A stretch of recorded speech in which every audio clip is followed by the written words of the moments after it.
The crowds are gathering, the doors are about to open, and we are ready to get in there and take over the gaming world and bring you the juiciest games. Welcome to DMS Magazine at Spiel 2015.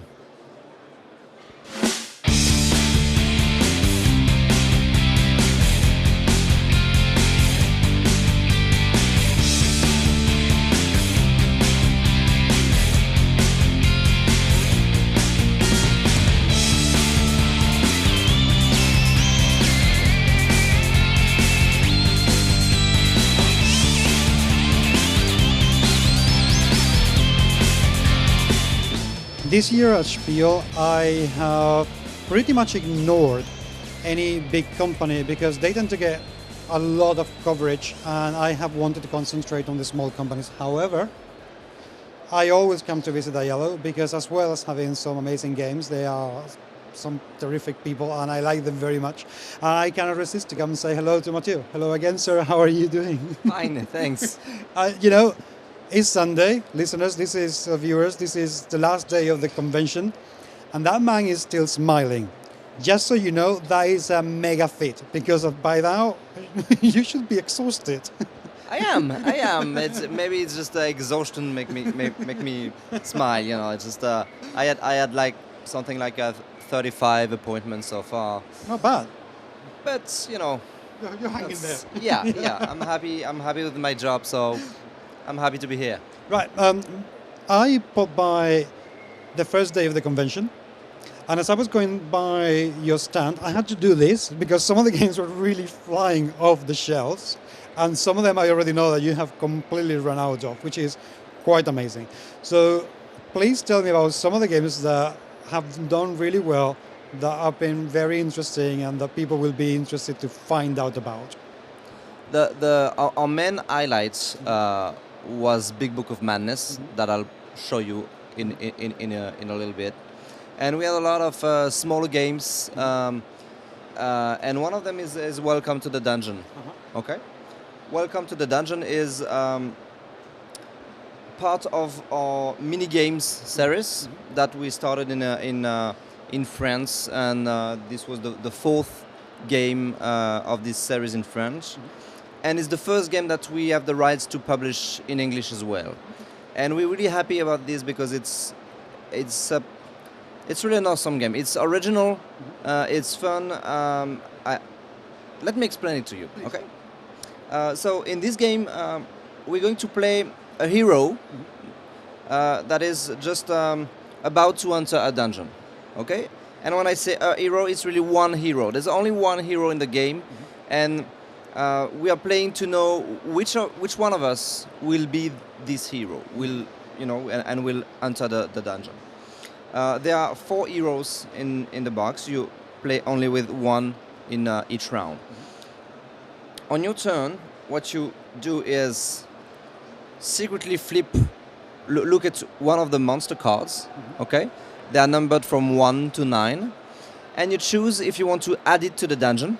So you make the dungeon more dangerous, okay? Or if you want to put it aside, but if you do so, you have to also remove one piece of equipment from the set of equipment of the hero. Okay, so you either make the dungeon more dangerous or make the hero weaker, okay? We take turns doing that until one of us wants to pass. You know, when you think the dungeon is too dangerous or the warrior is too weak, you can say, no, I don't want to enter this dungeon, it's suicide, okay? When all the players but one passed, the last player has to go in. He has to go. So basically he takes the dungeon pile and he flips the monster over to reveal them. Then he look at the equipment that is remaining, and he look if he can defeat the monster. There's these small icons here that tells you which item can defeat the monster. If you can defeat it, you just ignore it. If you cannot, you lose as many health points as the marked on the card. So you look at the health points you have from your hero and the sum of the items remaining. And whenever this total reaches 0, you failed. Okay? If you can go through all the pile without being killed, you succeed in the dungeon. If a player failed twice, he's out of the game. If it succeeds twice, he wins the game. Okay, that's as simple as that. But it's really interesting because there's a bit of bluff. There's a bit of partial information. You know some things about what you put in there, but you don't know what the other ones put. So you have to try to guess. And it's a push your luck game. So it's a little mix of all this, and it works really well. And I have to say, it looks absolutely delightful. Thanks. Yeah, Paul Mattheiu is the artist for the game. He did a really great job, and it was so beautiful that we wanted the components to be really perfect. We added this little varnish on the tiles of the hero and the items, and we're really satisfied with the results. No, it looks absolutely lovely, and as bluff and push your luck games go, it sounds pretty sweet, very, very neat. And it's original. It's really, I had never played something similar to this before. Oh, it sounds very good. Right, what's next? Next, Sapience is the first game from a small French company that is a partner of us. So we co-published the game in English. It's a game where you lead your prehistoric tribe in your valley. So this little board, each player has one, okay, and it's a tile placement game. So on your turn, you will place one of your tiles. You have 4 tiles face up in front of you, and you place one on your valley. You have to connect similar scenes like those you see. So here I could do that, for example, because the scenes match. I couldn't do that because those don't. And it's a bit like dominoes, right?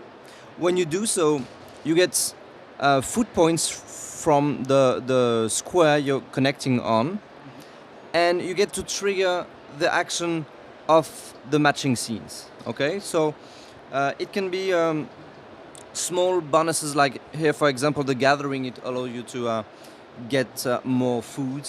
The building huts gives you shelter points. So there are 2 kind of points in the game that attract on this board. There are food points and shelter points. At the end of the game, you only score the lowest of the 2. Okay? But there's also actions that add interactions in the game. So, for example, the fighting scene lets you put a fist token on any face-up tile on the table that hasn't been played yet. So either in the common pool, from which you will draw a tile at the end of your turn, or on the tiles of your opponent. And anyone who plays a tile with one of your fists on it must give you 1 food. So it can be used to steal food from the other players, or to dissuade them from taking this tile. So there's 8 different actions. You can explore caves. Let me set up the example here. So, for example, if I played here, I would take 2 food, of course, because I played it 3 because it's a gathering scene, and I can play this because it's matching this little token on the cave. I would take shelter points from the cave because I explored a new one, and these are free actions that you can use once during later in the game. So that's the basic mechanics. I won't explain all the actions, but you get the feeling of the game. It's quite easy to learn because it's basically dominoes, but there's a lot of depth in it. it's a really open game. You can see a lot of things on the table, and there's interaction. You can block your opponents. You can send bears on the board. There's a lot of things that you can do, and it's also quite tight on your board. So you have to think ahead to not to be blocked, because if you can play any tile, you have to start over, and that's it's not a good thing. Now, I get the feeling, correct me if I'm wrong, but I get the feeling that the game is quite scalable. So if younger players wanted to have a go, they could start and then move forward within the depth of strategy and all the actions that the game can offer. Is my assumption all right? Yes, it's totally true. It's as I said, it's easy to learn, so you can play it quite casually, but when you get used to the game, you see there's a lot of tactics and strategy going on if you want. Excellent. Right, sir. What's next? Because I know we haven't finished yet. Yeah. The last one I want to show you, it's the one I was talking about earlier. It's the Big Book of Madness. It's a game we've been working on for months, years, I should say. It's a cooperative game, and it's actually a challenging cooperative game. Okay, the art is quite cute, but the game is not for families. It's really if you have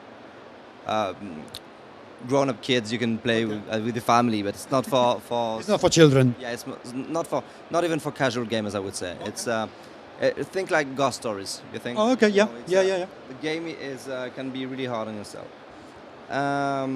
So, in this game, you play as students that just arrived to the Academy of Magic.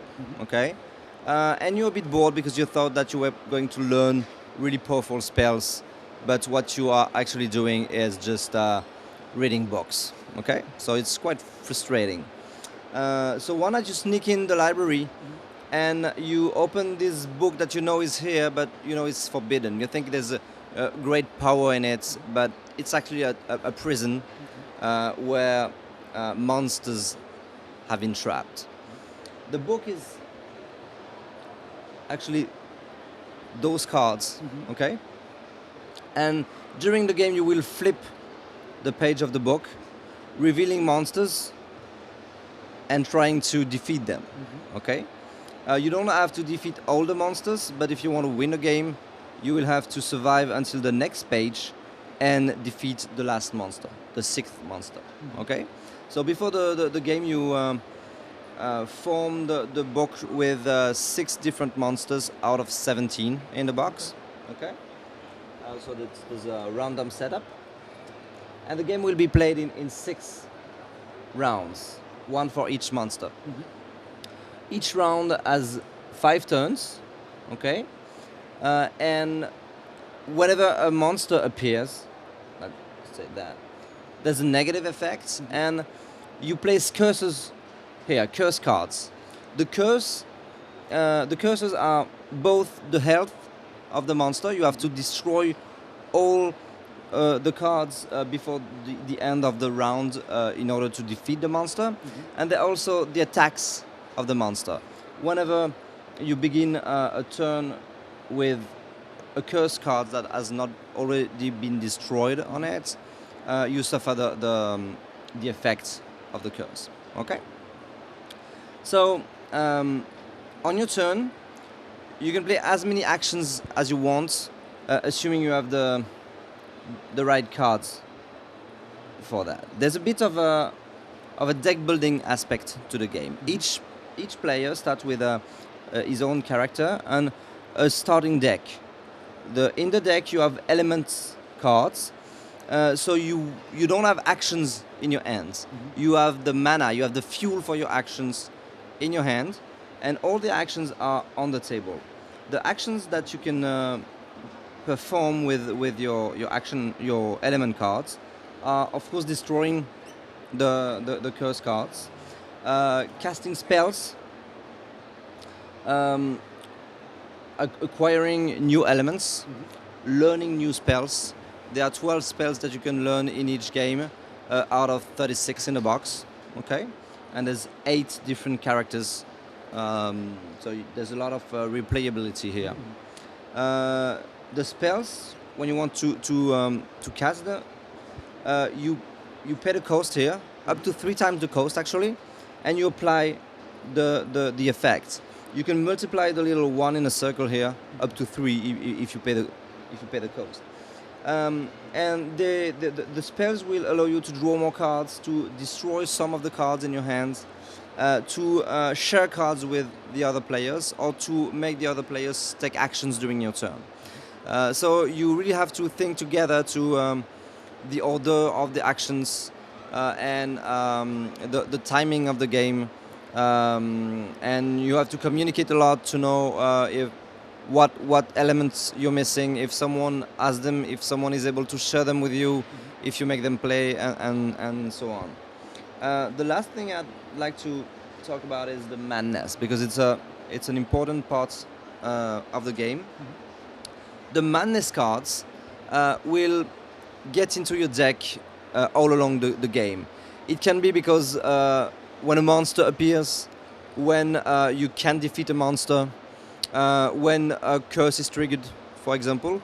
But even more often, each time you have to draw cards from your pile and there's not enough, before you shuffle back your discard pile into a draw pile, you add 1 madness. So the more your deck cycles, the more madness cards you will get. Those have 2 consequences. One is personal and quite simple. When it will fill your hands with useless cards. At the end of your turn in this game, you don't discard all the cards. You actually fill your hand up to 6. So if you don't heal the cards, there's an action that's healing. You just discard 2 identical elements to remove a madness. But if you don't do that, and you end your turn with 6 madness, you're mad. You're out of the game. It's not common, but it's a constant pressure to heal your madness. The second consequence is collective. Whenever one of several players have to draw madness cards and there's not enough in the pile, the game is over and you're lost. Oh, okay. So madness is bad for all. Yes, it's so the game is basically collectively taking choices, making choices of what curses should we really destroy.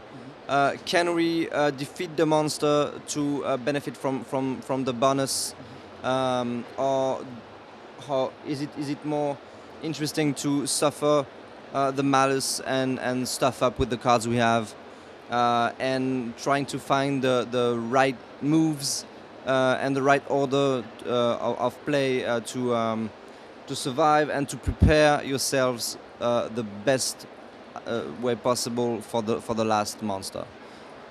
During the game, the monster will get stronger and stronger. You will add curses, more curses as the book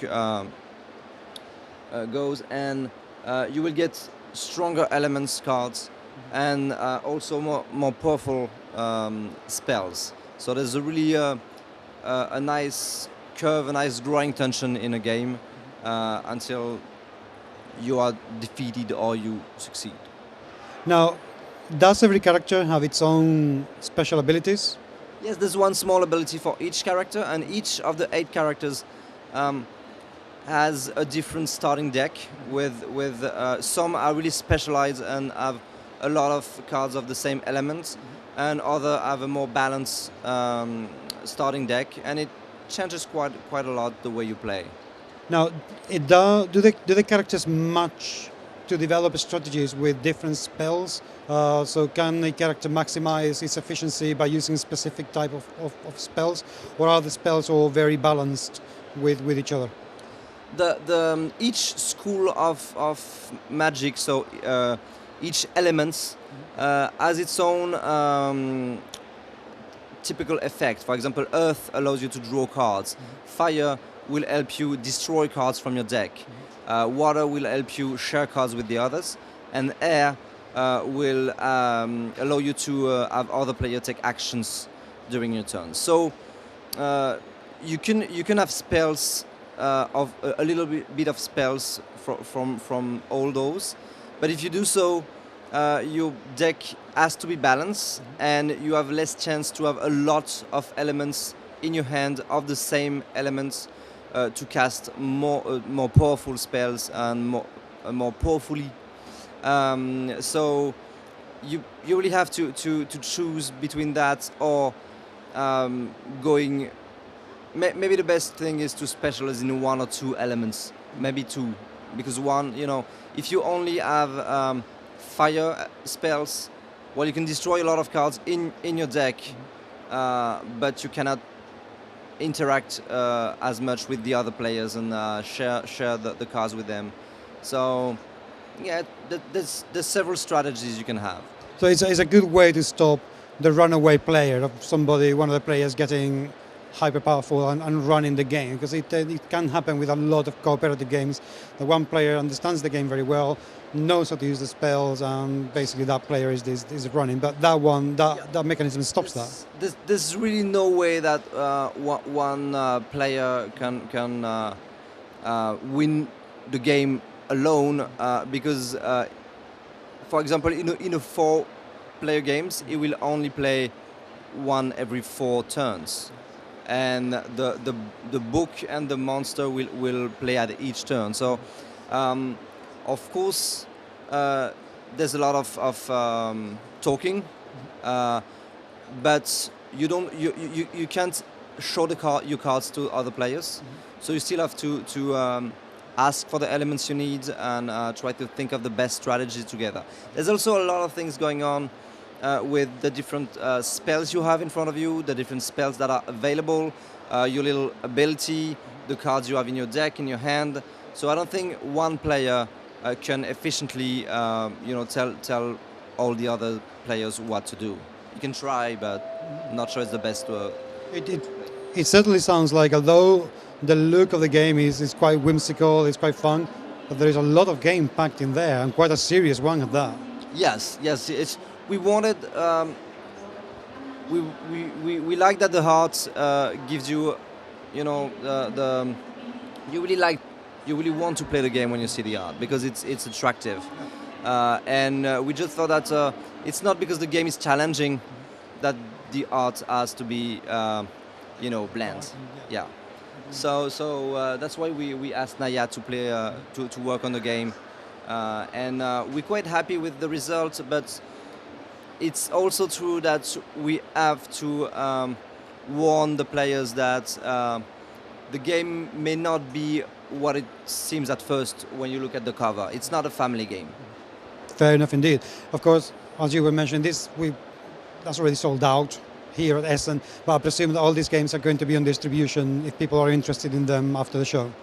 You'll have to wait until November or December. The games are on their way on ships, but yes, the game will be available soon, and we hope all the players who play the game here like the game. I don't think the game is for everyone. It's a cooperative game. It's a challenging cooperative game, but we had a lot of great feedback from the people who like these types of games. So yeah, hopefully people will like it as much as we do.